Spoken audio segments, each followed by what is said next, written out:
Que la paix de Dieu soit avec vous. De bons résultats aux examens concours, un sauvetage des sinistrés, la guérison d'une maladie grave ou une survie à un accident, toutes ces situations réjouissent à la hauteur du danger couru. C'est le bonheur pur.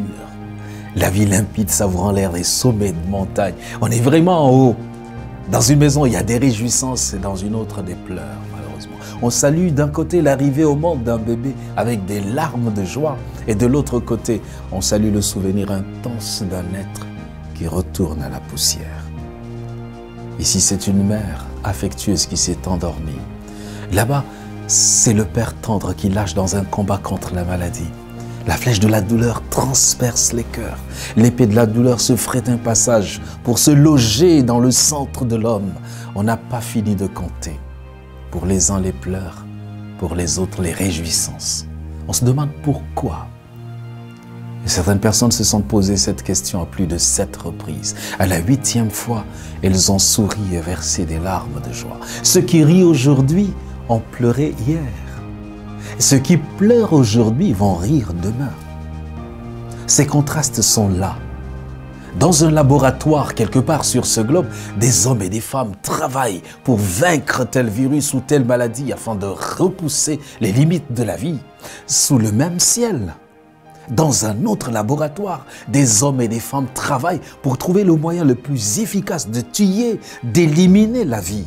Il ne s'agit nullement de la vie d'animaux extraterrestres qui viendraient menacer notre planète, non. Il s'agit de la vie de l'être humain.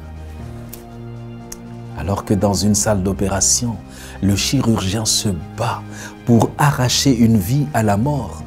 Au front, quelqu'un se bat pour en abattre. Ce contraste n'est nullement voulu par Dieu. Comme le relief, la vie est faite de montagnes et de vallées, de haut et de bas. Ce qui compte, c'est de savoir garder l'assurance et le calme. Dans l'extase de la montagne de nos plus belles réussites, il y a Dieu. Dans la dépression de la vallée de nos moments les plus sombres, il y a Dieu.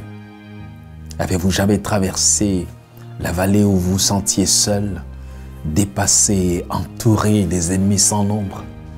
Ce devrait être le sentiment du peuple d'Israël ce jour-là.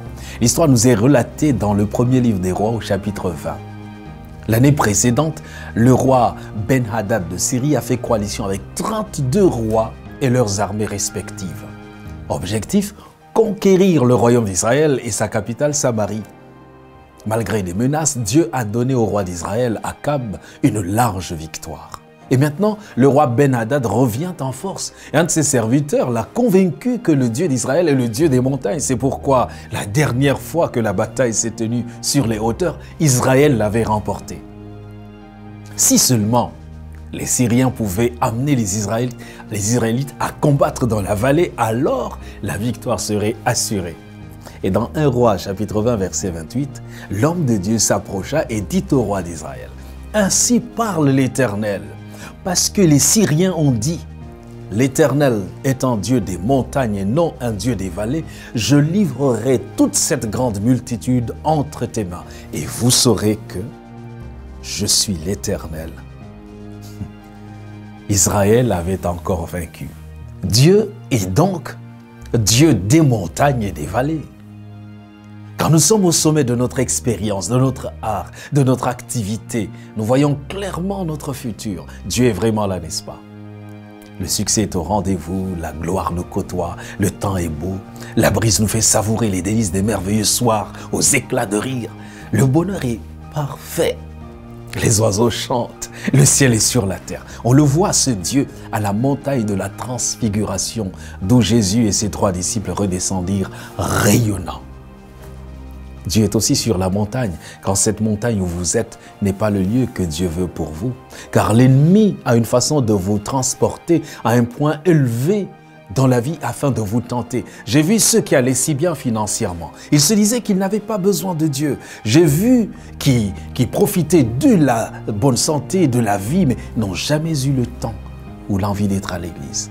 J'ai vu des jeunes gens débordants de beauté et d'énergie, mais noyés dans leur passion et se moquant de ceux qui cherchent Dieu. La triste réalité à la fin, c'est que tôt ou tard, les plaisirs du monde viendront s'écraser de leur hauteur dans la vallée du désespoir. Dieu est sur cette montagne avec eux, même quand ils ne le voient pas travailler. Sa petite voix appelle, mais ils n'entendent pas. Dieu leur tend la main, mais ils refusent de la saisir jusqu'à ce que l'accident arrive, jusqu'à ce que la maladie arrive, jusqu'à ce que les affaires tombent, jusqu'à ce que la mort frappe. Cependant, quand nous sommes dans les vallées de la vie, notre vision est limitée, notre futur semble caché, l'avenir nous paraît sombre. Pourtant, les vallées sont les lieux les plus fertiles de la terre. Les vallées génèrent de l'abondance. Nous pouvons passer par des vallées, mais pas pour y demeurer. Après la vallée des larmes, le fleuve du bonheur. Les choses mêmes qui nous accablaient dans le passé nous désaltèrent d'une vie nouvelle.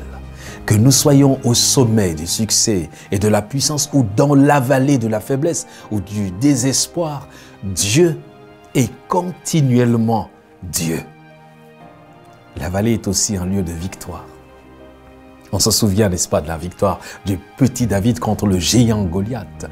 Notre vie semble être le théâtre de tels affrontements. Des Goliaths nous menacent. On les voit dans notre vie spirituelle, dans nos familles, dans nos lieux de service, dans nos rues et partout. On les voit, ces Goliaths, prendre le nom d'échec, de dette, de maladie, de peur, de péché caché et bien d'autres. C'est bien dans cette vallée que David remporta une éclatante victoire avec Dieu. Car cette victoire n'appartient qu'à ceux qui ne comptent que sur Dieu. C'est aussi dans cette vallée que le roi Akab et son armée ont trouvé la victoire. Avec Dieu, nous ferons des exploits. Il écrasera nos ennemis. Seigneur, avec toi dans notre vie, tous les Goliaths, les géants sont vaincus. Au nom puissant de Jésus-Christ. Amen.